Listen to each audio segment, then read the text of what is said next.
Hello and welcome to the latest CraftySniper's blog videos. Right, today's video is going to not involve the SOS sniper rifle or any sniper rifle whatsoever.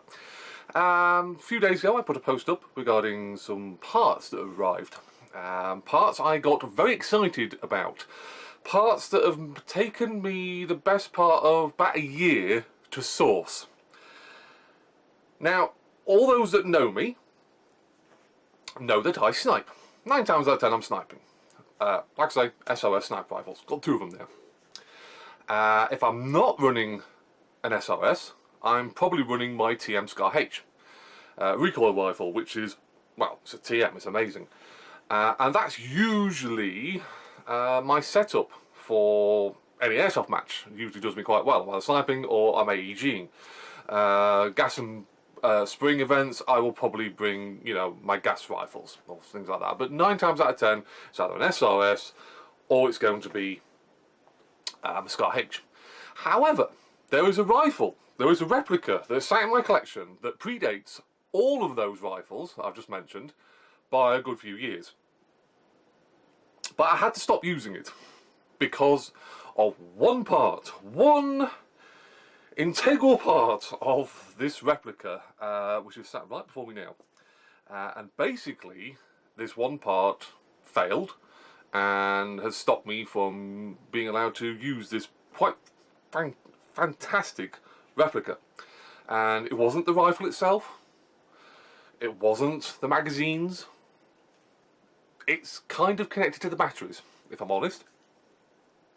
It's taken me the best part of a year to source the actual replacement parts, and if it wasn't for a company in the Netherlands called Unit 13 Airsoft, I would have probably never gotten this replica back up and running. Now, you guys, I don't think you've seen this replica for quite some time. I don't think it's featured in any videos recently, certainly not recently. It's been in quite a few of my old photos. There's a photo of me sat upon a ridge top at the old Curtain site Lincolnshire Airsoft Club used to run their sites from, run their matches from, I should say. And I'm knelt down and I'm holding this weapon, and yeah, that's probably one of the last photos I ever had taken of me during a match using this replica. And that tells you straight away because how long it's been since I've used this replica, because it is very, very rare for me to use this gun. So you might be wondering, what is it? It must be an uber fantastic, uber expensive, uber rare replica. Well, it is fantastic, I'll give you that. It's not that rare, if I'm honest. The platform itself is certainly not rare. I think everyone's seen one of them. It is a variant of a very well-used replica. The variant I have in front of me is a quite rare one. I've only ever seen 1 or 2 players ever running this exact replica, or variation of this replica. So I'm just going to get into it because I'm just going to sit here and talk about it and you ain't going to see it. This is my G&G AK Ames, or as G&G conveniently call it, the G&G AK Gims. Probably for licensing issues, I would imagine.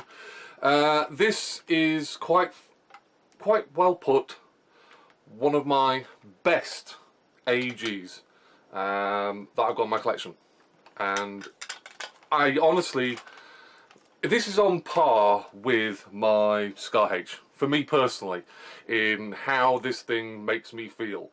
Well, that sounds a bit wrong, but how it feels to me. It's a well built replica. A variant of the AK, which, let's face it, everyone knows what an AK looks like. This one is just slightly a bit different.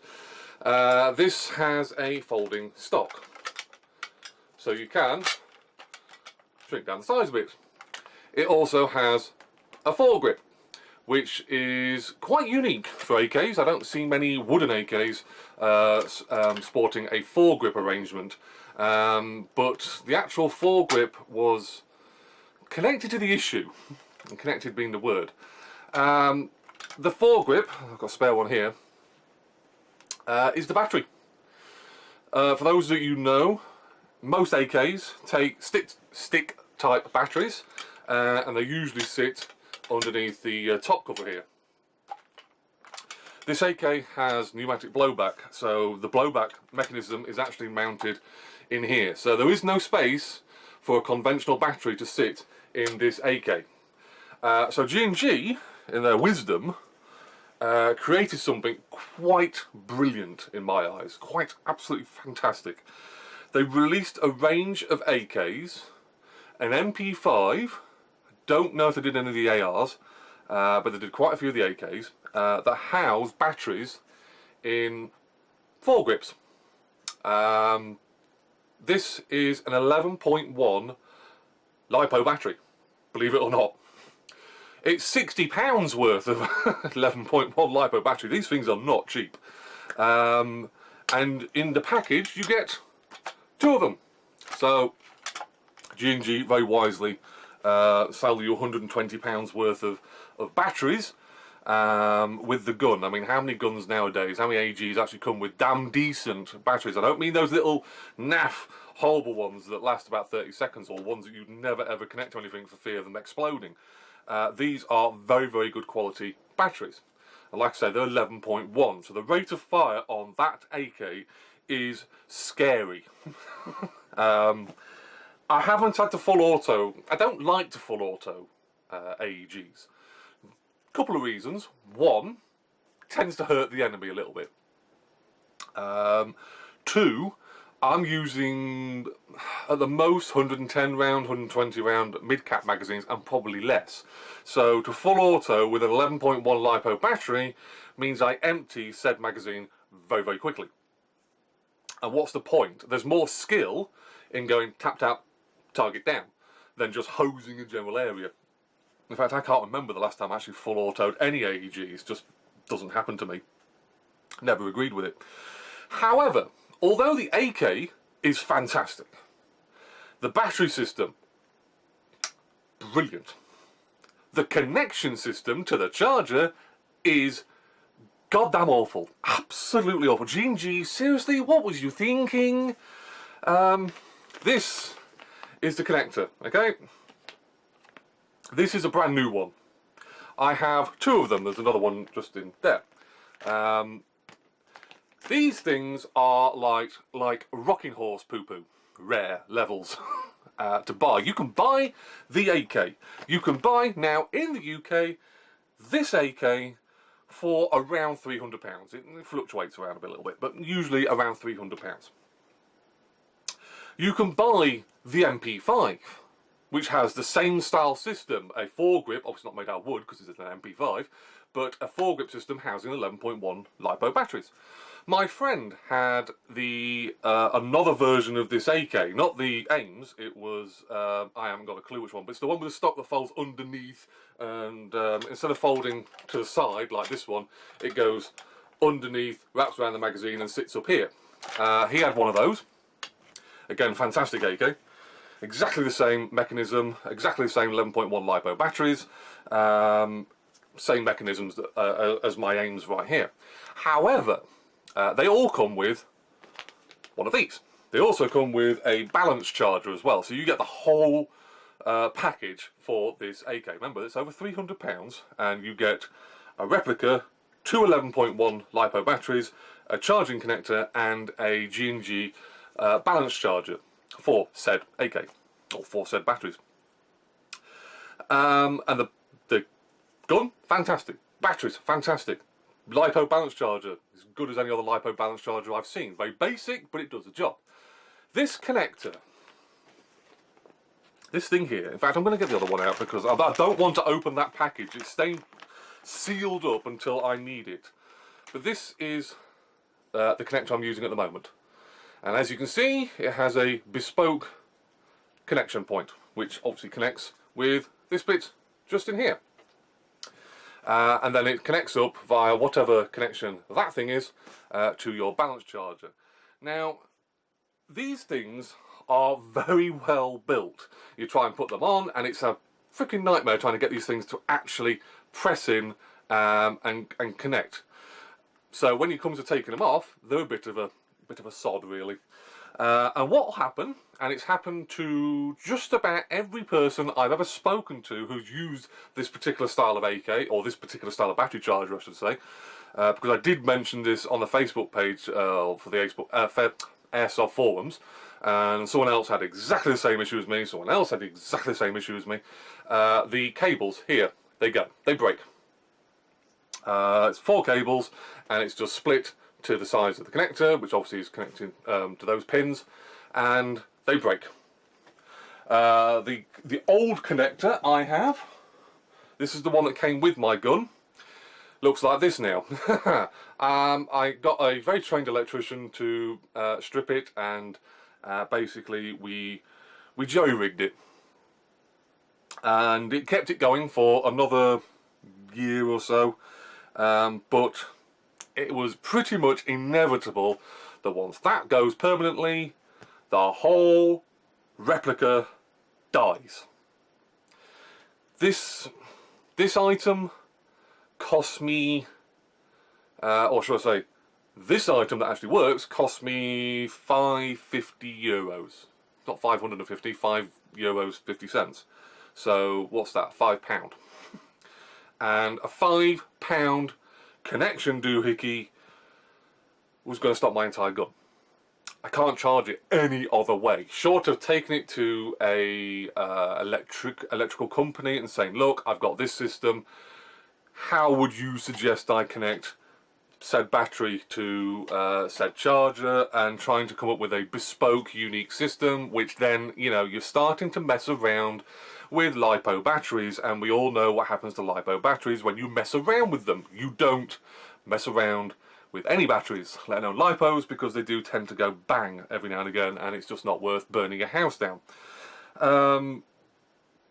So this £300 replica is just going to gather dust.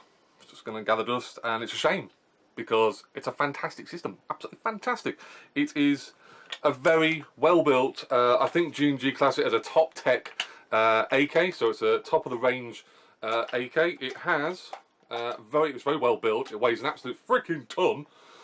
You're talking metal top cover, metal low receiver, plastic pistol grip, but then the real AK comes with a plastic, is it Bakelite pistol grip.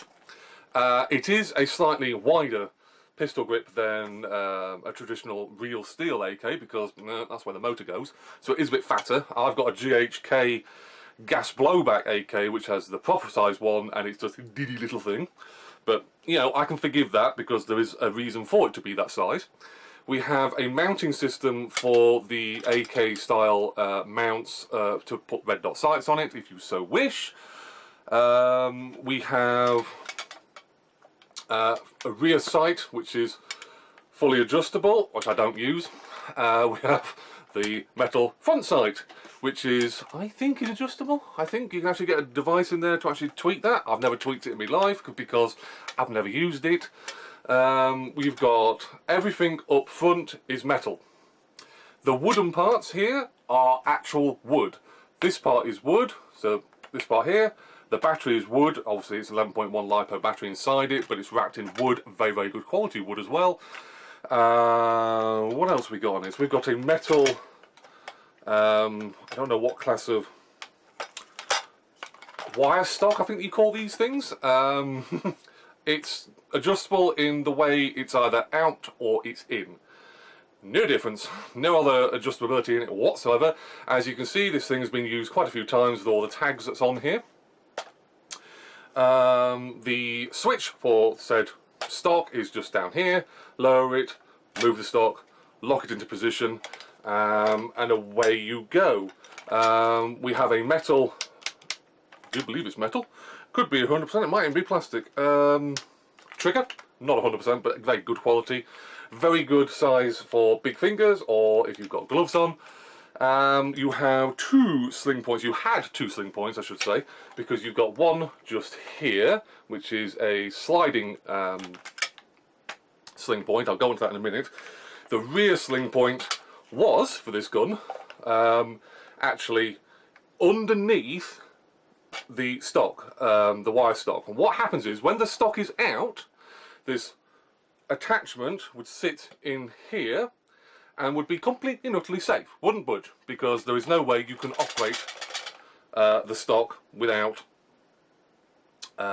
manually selecting the button. However, should you want to go into a room and close down the size of your rifle, making it more easy to maneuver with, as soon as you do that, the mechanism comes out. Now, I have said mechanism, but again, I'm not going to sling it because it's just too good a rifle. It looks much better when you're holding it if you want to be that kind of person. Fire mode selector for AK is in the traditional position. We have the fire selector lever. This is where ARs differ from AKs, because on the AR it goes safe, semi, full auto, because your first mode of fire after safe should be a controlled, semi-automatic, accurate even bullets. Russian philosophy, forget that load of rubbish. As soon as you go down to 1, you go into full auto, because full auto just matters for the AKs, for the Russians. Moving it down to the lowest position puts it into a semi-automatic. Now, because it is a 11.1 LiPo battery on it, like I say in the start of this video, the full auto capability is just scary, absolutely scary to go up against. The semi-automatic, again because of the 11.1 LiPo, is crisp and snappy, and which I will demonstrate. Weapon was cleared, there is no ammunition in this thing. So we'll put it onto semi-automatic and I'll show you how snappy this gun is. I don't know whether the camera's going to like the sound, but hey ho. As you can see, on a fully charged battery, or as you can hear even, on a fully charged battery, very, very snappy response. If you want to be that person and put it onto full auto and hose someone down, yeah, that hurt. No two ways about that. The only difference between this gun and a brand spanking new A&K Ames is, for me, the gas blow, that's a good one, isn't it? The flash hider here. This flash hider actually is from an AK-74, my GHK AK-74. I don't know why I put it on here. I guess it's just because it looks right. I don't know whether the AK Ames has this particular one, or it has the one from an AKM or something ridiculous, or a different version altogether. But it is a Russian system. It is loose, but it's never going to come off in a million years. The great thing about this gun, if you look at an M4, for instance, look at a TM M4 SOP mod. Rigid, stiff, doesn't vibrate, brilliant quality, absolutely fantastic. You have a fun time with it. My TM Scar H, again, big honking 7.62 system, built like a tank, rock solid, doesn't vibrate, awesome. G&G AK, rattles like a rattly thing. It's noisy when it shoots, it's noisy when you run. It is an all-round noisy replica.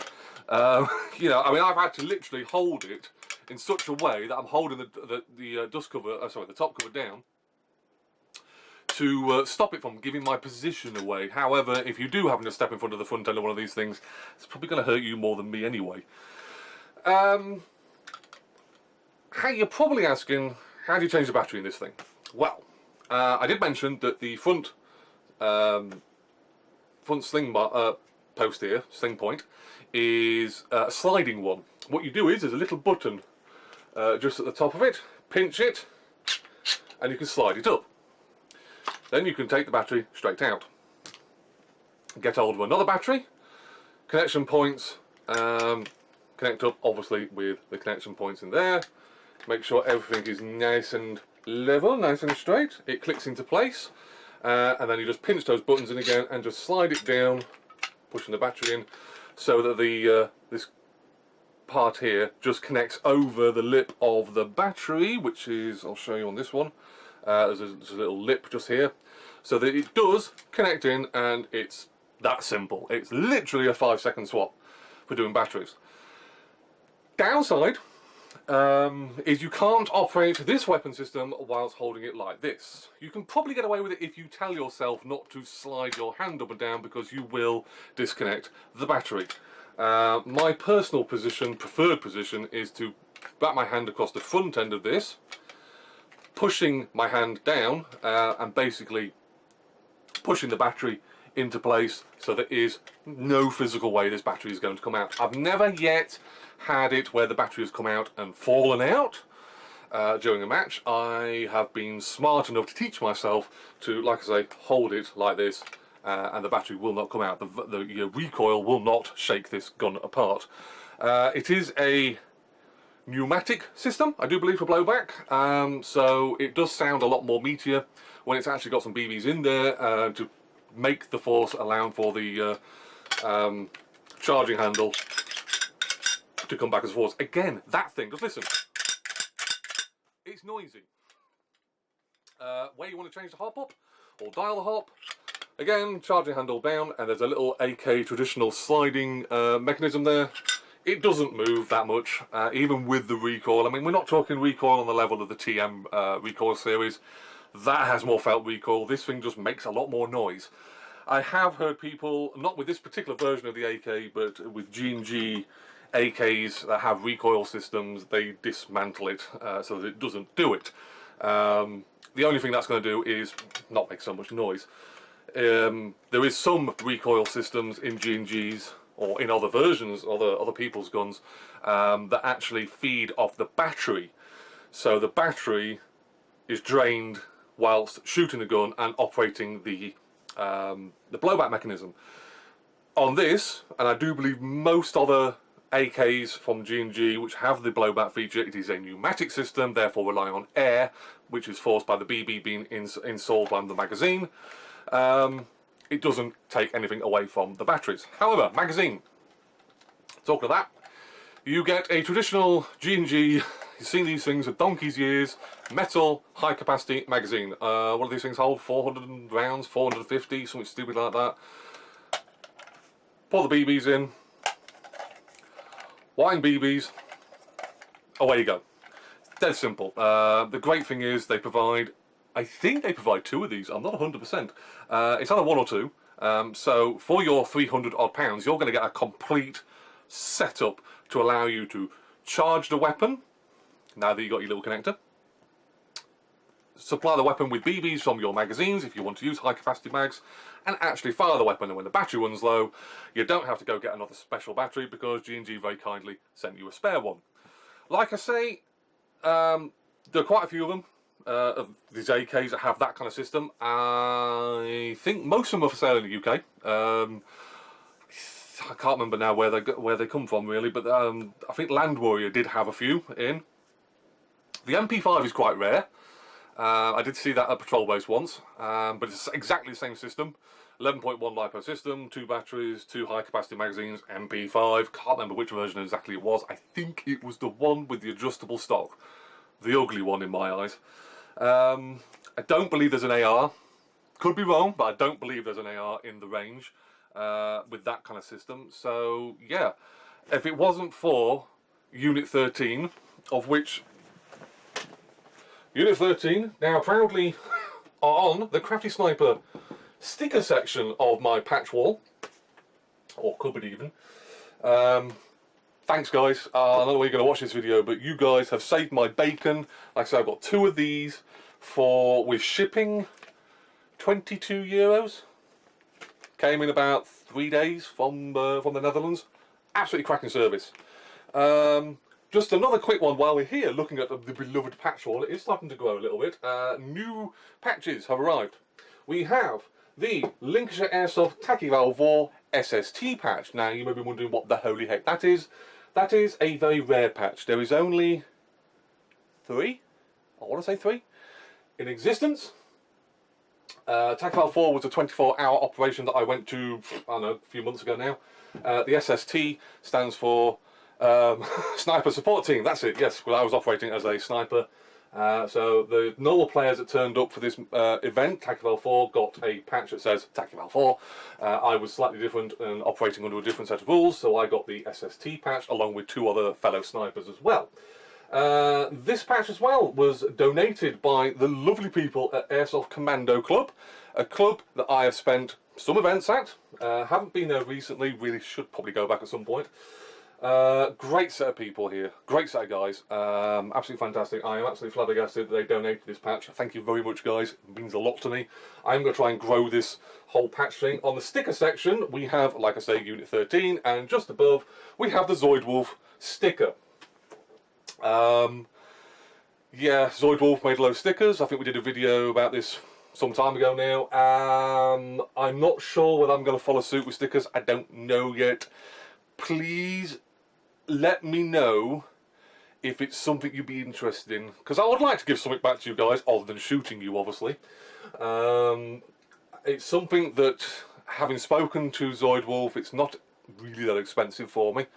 But it's something that I wouldn't want to do if you guys didn't want it. I don't want to be lumbered with X amount of 100 stickers and, you know, stuff. So if you guys want something looking like this, only with CraftySniper, by the way, I actually designed this, I do believe.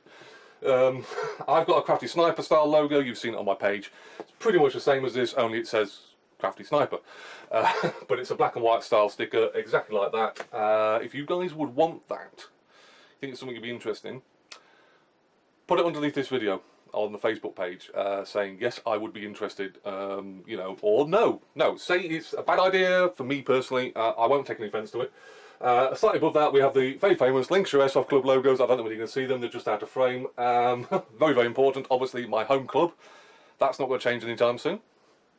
So yeah, that's the news, I do believe, on the patch wall front. I don't know if you guys have seen this one. This is my IHFY patch, which I got 2 of them from the lovely guys at IHFY regarding an order for an Aries Striker. Bits and pieces. News on that when that happens, when I start working on that. So yeah, I hope you found this video informative. I hope you found this video slightly fun. I hope you've enjoyed seeing my AK. I can't wait now to start using this thing. This thing is evil. There are specific matches coming up that this weapon system may make an appearance in. I won't say which ones, because that would be cheating. But like I say, I hope you found this video informative and fun. So, if you have any questions or comments about this video, about the AK, about the battery system, ask away. It is a very unique system. I haven't seen many other replicas from any manufacturers coming out with that style system. So I'm quite happy to talk about that. If you want to see it in action at an event, come up to me, if I'm rocking it, that is. By all means, you know, have a look at it. It's a very, very good replica. If you're actually in the market for a replica AK from G&G, seriously take a look at these things. They are expensive, but they are fantastic. So I will see you guys on an airsoft field through a sniper scope very, very soon.